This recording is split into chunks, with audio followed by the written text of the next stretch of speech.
할렐루야. 하나님의 말씀은 마태복음 14장 23절입니다. 같이 읽겠습니다. 무리를 보내신 후에 기도하러 따로 산에 올라가시니라. 저물매 거기 혼자 계시더니. 아멘. 할렐루야. 우리들은 지난주까지 주님께서 가르쳐 주신 기도에 대한 말씀들을 나눴습니다. 주님은 우리들에게 기도하는 삶이 얼마나 중요한지에 대해서 가르치시면서 하나님과 관련된 세 가지, 사람과 관련된 세 가지 기도를 통해서 우리에게 이렇게 기도하는 것이다 라는 것을 가르쳐 주셨습니다. 억울하게 살인자라는 누명을 쓰고 유죄 판결을 받아 감옥에 간 청년이 있었습니다. 그런 어릴 때 할머니를 따라 교회 열심히 다녔지만 10대가 되면서 교회를 다니지 않게 됐고 결국 교회를 떠나게 되었습니다. 그러던 중 억울하게 누명을 쓰고 감옥에 가게 되었습니다. 억울했지만 자기가 할 수 있는 것이 아무것도 없었습니다. 자기가 할 수 있는 모든 수단과 방법을 다 동원해 봤지만 자신의 억울함을 풀 수가 없었습니다. 그럴 때 어릴 때 할머니께서 자기에게 해주셨던 말씀이 불현듯 떠오르죠. 얘야, 오래지 않아 너는 예수님이 필요하게 될 거야. 그때 잊지 말고 꼭 예수님께 기도해라. 그때 그는 할머니의 그 말을 흘려들었었지만 자신의 억울함을 풀 길이 없고 자신의 노력은 한계에 묻히게 되었을 때 할머니의 말씀대로 기도하게 됩니다. 예수님, 당신이 살아계시다면 저에게 보여주세요. 저를 도와주시면 당신을 섬기고 세상에 당신을 전하겠습니다. 놀랍게도 그렇게 기도하기 시작한 후 얼마 지나지 않아 자신이 왜 억울하게 유죄 판결을 받게 되었는지를 알게 되었고 또 억울하게 수감된 사람들을 돕는 단체를 만나서 재심을 청구할 수 있게 되었어요. 결국 그는 누명을 벗고 풀려나게 됐습니다. 새 삶을 살게 된 그는 목사가 되어 자신과 같은 아픔을 겪고 있는 사람들에게 새 삶을 주는 사역을 하면서 자신을 억울하게 감옥에 가두게 한 2명의 거짓 증인들을 용서하고 화해하는 놀라운 모습을 보여주고 있습니다. 그가 바로 데럴 버튼 목사다라고 얘기하고 있어요. 데럴 버튼 목사는 요셉과 같이 억울하게 감옥에 가게 되었습니다. 요셉은 하나님 앞에 죄를 짓지 않으려고 노력한 것 때문에 주인의 부인을 겁탈하려 했다라는 억울한 누명을 쓰고 감옥에 갇히죠. 그러나 요셉은 감옥 안에서 억울하다고 소리치기보다는 믿음으로 기도하면서 하나님의 때를 기다리죠.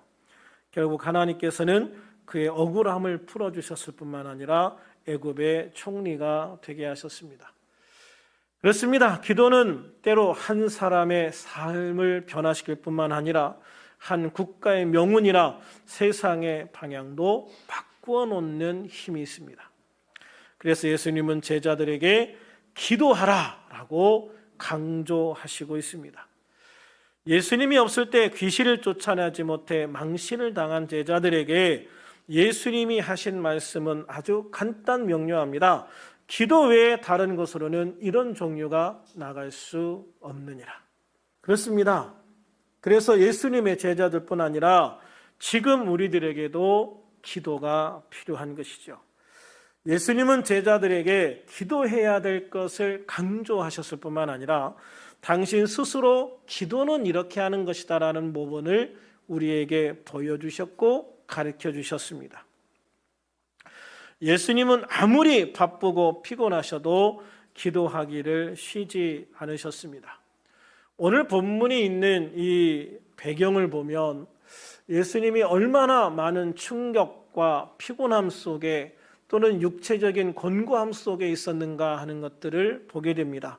그럼에도 불구하고 예수님은 기도하셨다는 것이죠. 예수님이 오병이어의 기적을 행하신 후에 기도하러 따로 산에 올라가셨다라고 말씀하고 있는데요. 마태복음 14장 23절을 다시 한번 읽어보겠습니다. 시작.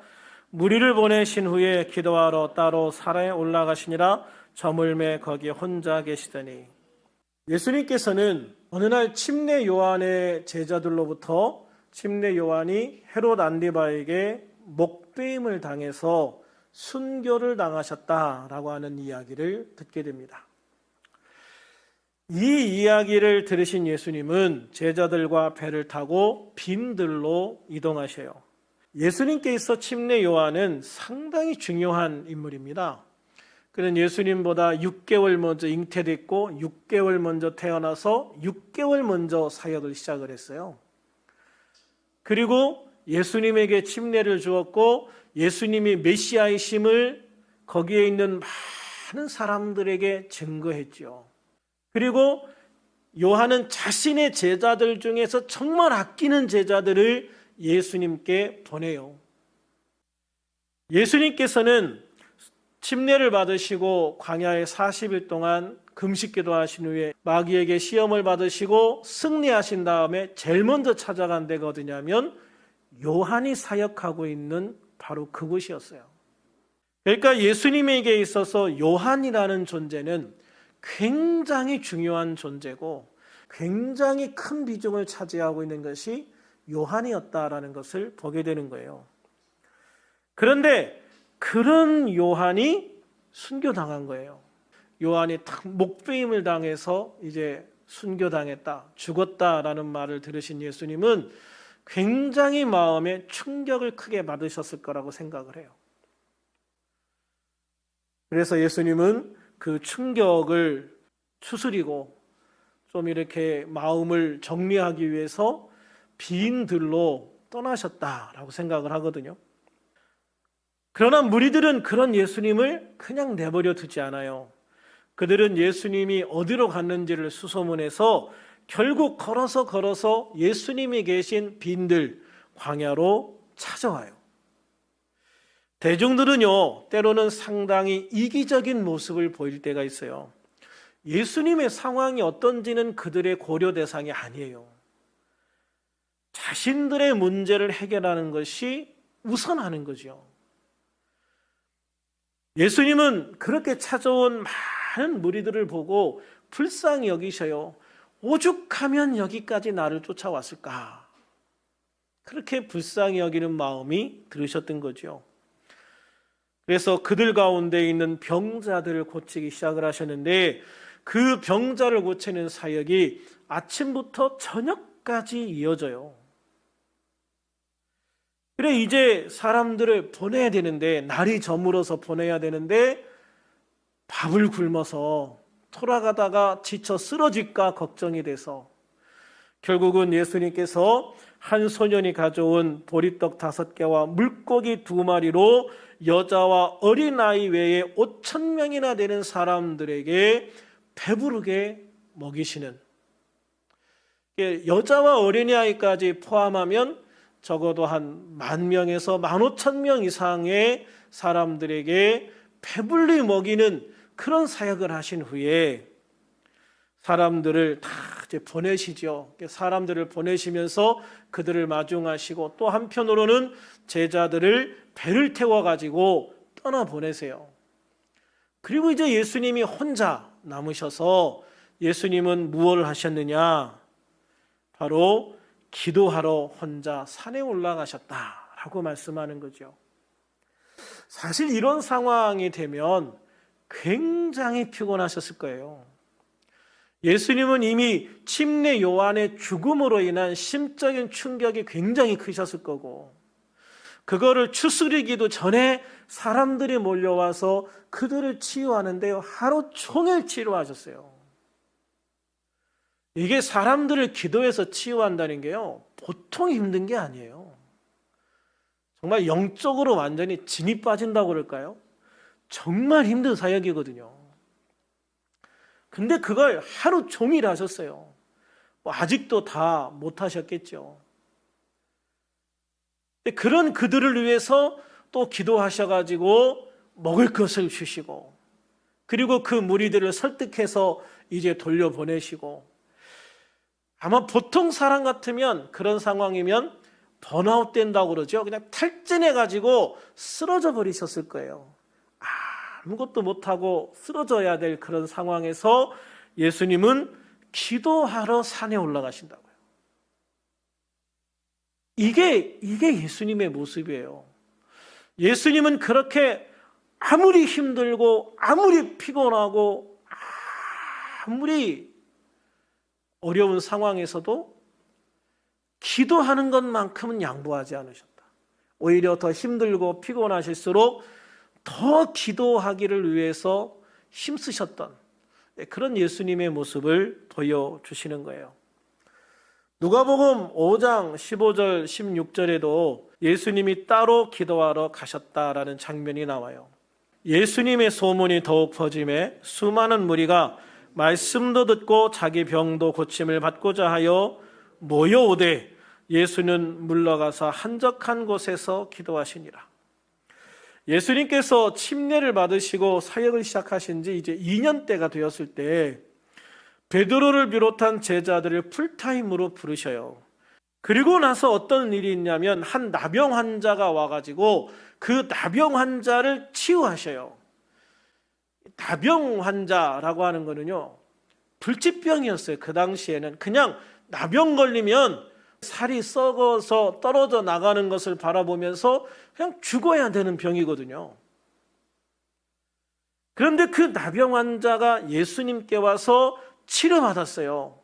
그리고 그게 사방에 소문이 났어요. 그 소문을 듣고 사람들이 예수님께 몰려들기를 시작을 해요. 엄청나게 많은 사람들이 예수님께 치료받기 위해서 몰려들어요. 그런데 그런 상황에서 예수님은 모든 것을 멈추고 한적한 곳으로 물러나 기도하셨다라고 말씀하고 있어요. 여기에서 예수님이 우리에게 보여주시는 아주 중요한 교훈이 있어요. 그게 뭐냐면 때로는 하나님의 일을 하는 것보다 기도가 더 중요하다라는 거예요. 왜 그러냐? 기도 없이 하나님의 일을 할 때 오히려 그것이 많은 부작용을 초래할 때가 있어요. 우리가 은혜 없이 하나님의 일을 하는 것만큼 힘들고 어려운 것도 없지만 내가 은혜 없이 일할 때 나오는 부작용들이 얼마나 많은지 몰라요.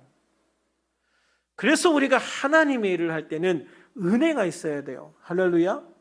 근데 그 은혜가 있으려면 기도해야 돼요. 그래서 하나님의 일을 하는 사람은 먼저 기도하고 하나님의 은혜가 충만하게 임해야 돼요. 그 은혜가 임할 때 예배다운 예배가 되어지는 것이고, 그 은혜가 있을 때 봉사하면 그게 봉사가 되는 거예요.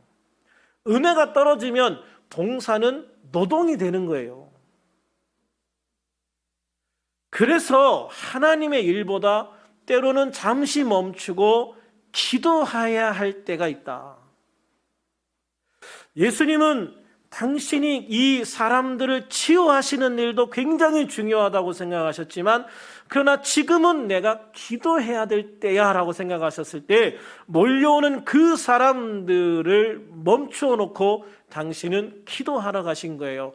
기도해야 결국은 그 사람들을 치유할 수 있고 그 사람들에게 하나님의 역사를 보여주실 수가 있기 때문이죠.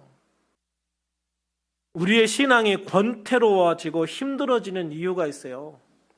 바로 기도 없이 예배하고 기도 없이 봉사하고 기도 없이 무엇인가를 하려는 끊임없는 노력을 하기 때문에 그래요.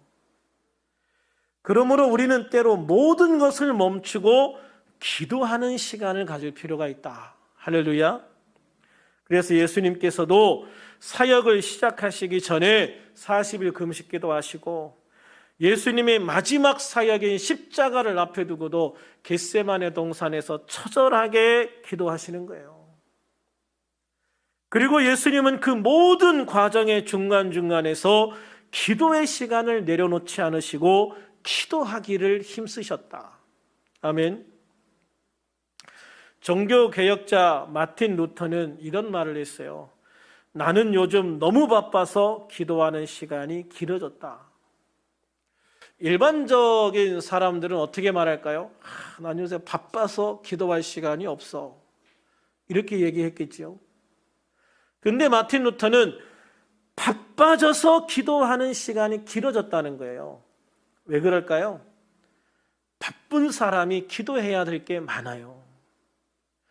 아무것도 하지 않는 사람은요, 기도할 것 딱 하나밖에 없어요. 하나님 일하게 해주세요. 그런데 바쁘게 일하는 사람들은요, 그 일하는 과정에서 수많은 사람들을 만나고 많은 것들을 결정해야 되고 판단해야 되고 결단해야 될 것들이 정말 많아요. 근데 그러한 모든 것들을 그냥 내 생각, 내 경험, 내 지식 가지고 하다가 보면 여기에서 실수가 나오는 거예요. 그래서 믿는 사람들은 그 모든 것을 위해서 기도해야 되는 거예요. 그래서 하나님, 오늘 만나야 될 사람들이 이런 사람들이 있습니다. 하나님, 이런 사람들을 만나서 이런 것을 논의할 때 하나님 지혜를 주셔서 논의가 잘 이루어질 수 있도록 해달라고 기도하고, 하나님, 오늘은 이런 일이 있어서 이 문제를 결정해야 되는데 하나님, 이 문제를 결정할 때 어떻게 결정을 해야 될까요? 하나님, 오늘은 이 사람을 만나서 내가 도움을 요청해야 되는데 하나님, 그 사람의 마음을 열어주셔서 내가 도움을 요청할 때 그 도움을 그 사람이 잘 받아들이고 선한 마음으로 함께 할 수 있도록 도와주세요. 사실 우리가 해야 될 일이 많으면 그만큼 기도해야 될 게 많은 것이 당연한 것이다. 그런데 예수님의 제자들도 보면 피곤하다고 잠들어요. 실제로 우리의 많은 사람들의 모습을 보면 피곤하면, 일을 많이 하면, 일이 많으면 결국 일하는 시간 때문에 기도의 시간을 줄이려고 하죠. 때는 일하는 시간 때문에 기도의 시간을 포기하려고 하죠. 그래서 기도하지 않고 일하려고 해요. 그게 가장 큰 문제가 되는 거예요. 그게 우리의 육신적인 문제도 되고 영적인 문제도 초래하는 거죠. 그래서 우리는 바쁠수록 더 많이 기도하는 자가 되어지기를 주님의 이름으로 축원합니다. 일이 많을수록 주님 안에서 기도하고 선택해야 돼요. 기도하고 결정해야 돼요. 기도하고 사람을 만나야 돼요. 기도하고 모든 일들을 추진해야 돼요. 그래야 거기에 하나님의 도우심과 하나님의 은혜가 따라오고 그런 삶의 아름다운 축복이 따라온다는 것을 믿으시기를 축원합니다. 그러면 우리는 왜 기도해야 될까에 대한 것들을 좀 더 구체적으로 세 가지만 살펴보려고 해요. 첫째, 우리는 영적으로 살아있기 위해서 기도해야 돼요. 우리가 육체적으로 살면서 절대 멈추면 안 되는, 쉬면 안 되는 두 가지 기관이 있어요. 뭐라고 생각하십니까? 바로 심장과 폐예요. 심장이 멈춰도 죽고 폐가 멈춰도 죽어요. 그래서 심장과 폐는요, 멈추지 않아야 돼요. 끊임없이 일을 해야 돼요. 그래서 어찌 보면 우리 몸에서 가장 많은 일을 하고 있는 게 심장과 폐라는 생각이 들어요. 폐가 쉬지 않고 움직여 숨을 쉬어줘야 되고요. 그리고 그 숨을 통해서 흡수한 산소를 심장의 박동을 통해서 온몸에 전달을 해줘야 되는 거죠. 그래야 우리의 생명이 계속되는 거예요. 만약 이 두 가지 중 하나만 멈춰도 우리 삶은 그 순간 끝나는 거다. 그런데 우리의 영적인 삶도 마찬가지예요. 육체의 삶 속에서 절대 쉬어서는 안 되는 것이 심장과 폐라면 영적인 삶에서 절대 쉬어서는 안 되는 것이 바로 예배와 기도예요. 그리스도인이 기도를 멈추면 호흡을 멈추는 것과 같고요. 그리스도인이 예배를 멈추면 심장이 멈추는 것 같다. 그래서 데살로니가전서 5장 17절에서 바울은 쉬지 말고 기도하라라고 강력하게 권면하고 있는 거예요. 그러므로 살아있는 사람이 멈추지 않고 숨을 쉬듯이 때로는 내가 의식하지 못하는 순간에도 계속 숨을 쉬고 있듯이 그렇게 항상 기도하기를 힘쓰는 우리들이 될 수 있기를 주님의 이름으로 축원합니다. 둘째로 하나님의 뜻을 알고 성령의 인도하심을 받기 위해 기도해야 합니다. 에베소서 6장 18절에 보면 사도 바울은 우리가 기도하되 성령 안에서 깨어 기도하기를 항상 힘쓰라 라고 권면하고 있어요. 함께 읽어볼까요? 시작. 모든 기도와 간구를 하되 항상 성령 안에서 기도하고 이를 위하여 깨어 구하기를 항상 힘쓰며 여러 성도를 위하여 구하라. 아멘.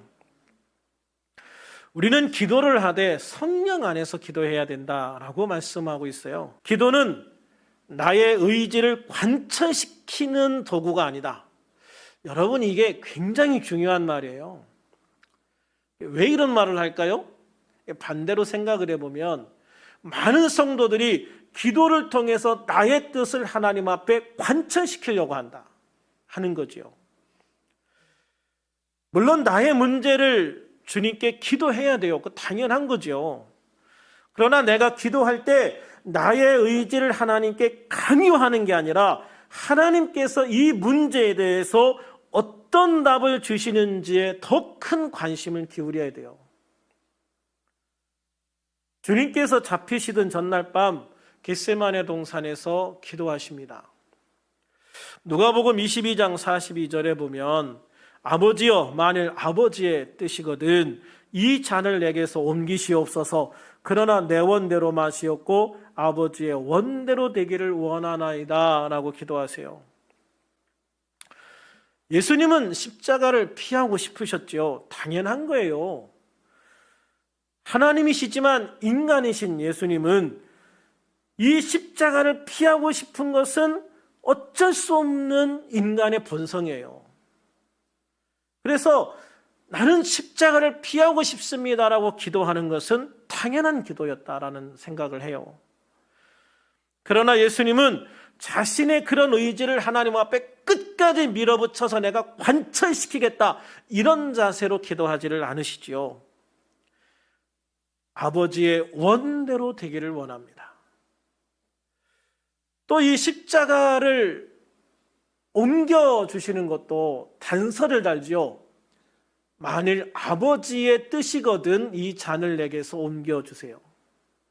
그냥 무조건 하나님 나 십자가 싫어요, 나 이거 안 해요, 나 이거 못해요 라는 게 아니라 아버지의 뜻이면, 혹시 아버지의 뜻이면 다른 길이 없을까요? 라고 기도하시는 거죠.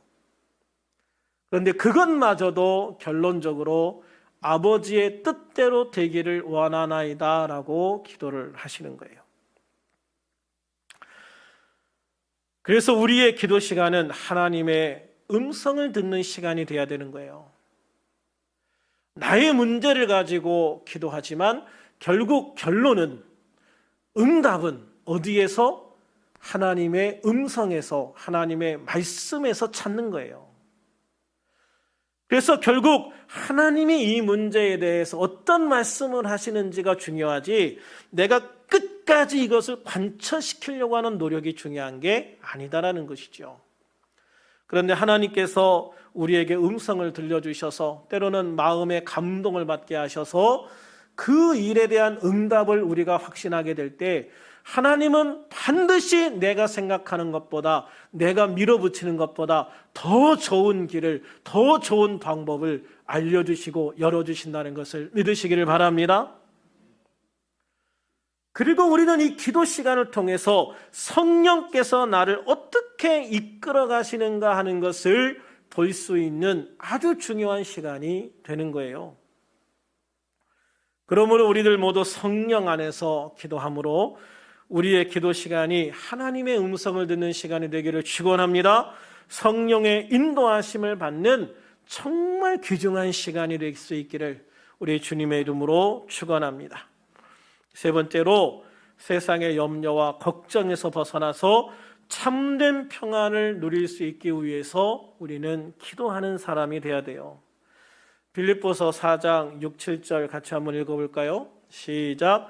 아무것도 염려하지 말고 다만 모든 일에 기도와 간구로 너희 구할 것을 감사함으로 하나님께 아뢰라. 그리하면 모든 지각에 뛰어난 하나님의 평강이 그리스도 예수 안에서 너희 마음과 생각을 지키시리라. 아멘.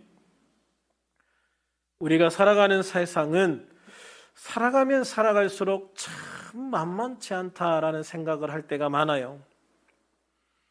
살아가면서 실제로 무엇 하나 쉬운 일이 없지요. 그래서 살아가면서 수많은 걱정과 근심을 하면서 살아가게 되는 것 같아요. 그러나 주님은 그런 모든 걱정과 염려거리를 기도와 간구로 하나님께 아뢰라 라고 말씀하고 있지요. 왜 그러냐? 너의 그 모든 걱정과 염려거리를 나한테 맡기면 내가 응답해서 그 염려와 걱정거리를 기쁨과 감사거리로 바꿔줄게. 할렐루야.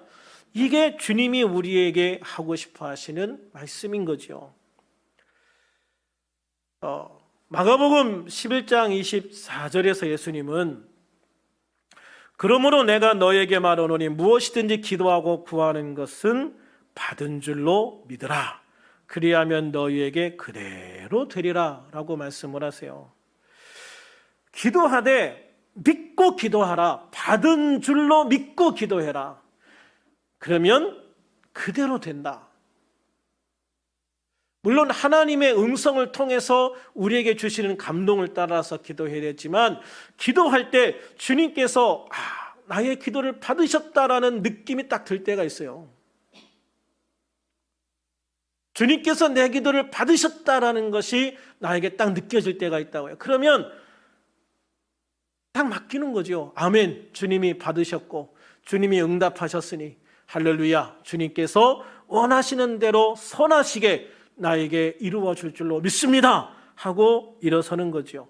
그러면 너희에게 그대로 되리라. 할렐루야. 참 기가 막힌 거예요. 이 기도라는 게 한번 맛들리면 마약보다 더 대단한 거예요, 여러분. 예수님의 형제 야고보는 야고보서 1장 5절에서 7절에서 이렇게 말씀을 하세요. 같이 한번 읽어보겠습니다. 너희 중에 누구든지 지혜가 부족하거든 모든 사람에게 후히 주시고 꾸짖지 아니하시는 하나님께 구하라. 그리하면 주시리라. 오직 믿음으로 구하고 조금도 의심하지 말라. 의심하는 자는 마치 바람에 밀려 요동하는 바닷물결 같으니 이런 사람은 무엇이든지 죽게 얻기를 생각하지 말라. 아멘. 하나님 앞에 구해라. 그런데 그 하나님은 모든 사람에게 후히 주시고 꾸짖지 아니하시는 하나님이시다. 하나님은요, 우리에게 늘 기도하라고 말씀하세요. 야, 이까짓 거 가지고 나한테 기도해 이렇게 안 하신다고요. 언제든 어떤 상황이든 어떤 기도 제목이든 주님 앞에 가서 기도할 때 주님은 우리의 기도 들으시는 것을 기뻐하시고 그 문제를 통한 응답을 우리에게 주시기를 기뻐하시는 하나님이시다. 할렐루야. 모든 사람에게 후히 주시고 꾸짖지 아니하시는 하나님께 구하라. 그리하면 주시리라. 할렐루야. 그래서 오직 믿음으로 구하고 조금도 의심하지 말고 기도할 수 있는 우리들이 될 수 있기를 주님의 이름으로 축원합니다. 그렇게 우리가 구하는 것을 주님이 주실 줄로 믿고 감사하며 기도할 때 주님은 놀라운 응답으로 우리에게 채워주시는 거예요. 의심하고 기도하는 것은 이미 받을 수 없는 기도다라고 말씀하고 있잖아요. 그래서 우리는 의심하지 않는 기도, 믿음의 기도. 그래서 기도하는 사람은 믿음이 같이 커가는 거예요. 기도하는 사람은 믿음이 같이 커가요. 이게 굉장히 중요해요, 여러분. 우리가 믿음의 크기를 키운다. 믿음의 크기를 키워야 하나님의 축복을 많이 받는다. 그런데요, 기도하지 않으면요, 아무리 노력해도 믿음은 커지지 않아요. 그래서 믿음은 기도를 통해서 커진다. 아멘. 그래서 우리가 기도할 때 처음에는 의심도 들어요. 처음에는 다른 생각도 들어요. 그런데 기도하고 응답 받아보고 기도하고 또 응답 받아보면 그 기도와 응답이 반복되는 속에서 정말 강한 믿음이 들어오게 되어지고, 그렇게 되면 정말 산을 옮길 만한 믿음을 가지게 되는 거예요. 아멘. 구하는 것을 주시는 하나님께서는 또한 우리가 기도할 때 우리의 마음을 담대하게 해주셔요. 기도하기 전에는 막 불안해서 어쩔 줄 몰라 하다가 기도하다 보면 마음이 담대해지니까요. 담대해진다니까요. 그래서 기도하다 보면은요, 그 문제가 별거 아닌 것처럼 느껴져요. 기도하기 전에는 이 문제 때문에 죽을 것 같다가 기도하다 보면 까짓 거 뭐 그것 정도야. 그게 별거 아닌 것처럼 느껴져서 담대하게 일어설 수 있는 게 기도의 힘이에요. 그렇게 담대함을 주시기 때문에 주님께서는 여전히 문제가 있는 상황에서도 우리 마음에 평안을 주셔요. 그 평안을 통해서 믿음을 가지고 가면 결국은 그 믿음이 문제를 해결한다. 할렐루야. 그러므로 우리들은 주님께서 우리에게 가르쳐 주신 대로 기도를 해야 될 줄로 믿습니다. 어떻게 기도해야 될까요? 쉬지 말고 기도해라. 할렐루야. 쉬지 말고 기도해라. 육체가 숨을 쉬듯 영혼이 숨을 쉬는 것처럼 기도하라. 둘째로 성령 안에서 기도해야 됩니다. 우리의 기도의 시간이 성령을 통해서 하나님의 음성을 듣고 하나님의 뜻을 깨닫고 그 하나님의 뜻에 순종하는 축복의 시간이 된다면 그 기도 시간은 응답을 통한 축복의 시간이 되어지는 것입니다.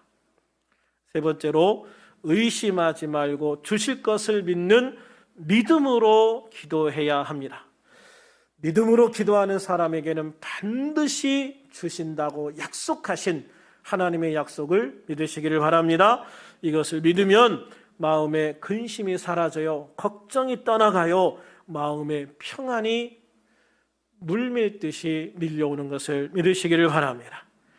내가 산을 향하여 눈을 들리라. 나의 도움이 어디서 올까? 나의 도움은 천지를 지으신 여호와에게서로다 라고 말씀하고 있어요. 시편 121편 1절 2절의 이 아름다운 고백이 오늘 주님의 약속을 믿고 기도하기를 원하는 우리의 아름다운 고백이 되어지기를 소망합니다. 주님께서 약속하신 평강의 축복이 넘치는 삶, 더욱더 풍성한 삶을 누리는 우리들이 될 수 있기를 우리 주님의 이름으로 축원합니다.